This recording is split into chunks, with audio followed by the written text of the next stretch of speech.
పాడుతున్నప్పుడు ఆ కవి యొక్క హృదయం ద్రవించిపోయింది. చాలా బాధపడ్డాడు.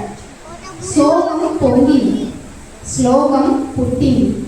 ఆది కావ్యం రామాయణ రచనకు రంగం సిద్ధమైంది. ఏమర్థమవుతుంది ఇక్కడ అంటే, ఒకరి బాధను మనం చూసినప్పుడు దానిని అనుభూతి చెంది మనకే ఆ బాధ కలిగితే ఎలా అని కనుక అర్థం చేసుకుంటే జీవితంలో ఎప్పుడు ఎవ్వరిని బాధ పెట్టం. అహింస పరమో ధర్మ. నీ మాట చేత, నీ చేత ఎప్పుడు ఎవరిని బాధ పెట్టవు. మనమేం చేస్తున్నాము?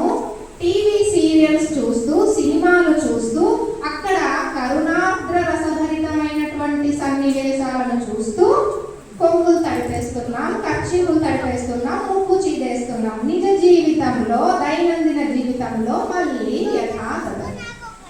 అనకూడని మాటలు, చెయ్యకూడని పనులు. అది తప్పు. నువ్వు ఏదైతే అనుభూతి చెందుతున్నావో, ఏదైతే నీకు బాధను కలిగిస్తుందో, అవతలి వ్యక్తిని నీ కోణంలోంచి, నేనే ఆ స్థానంలో ఉంటే ఎలా అని అర్థం చేసుకొని ఎవరిని బాధ పెట్టకుండా ఉండాలి అనే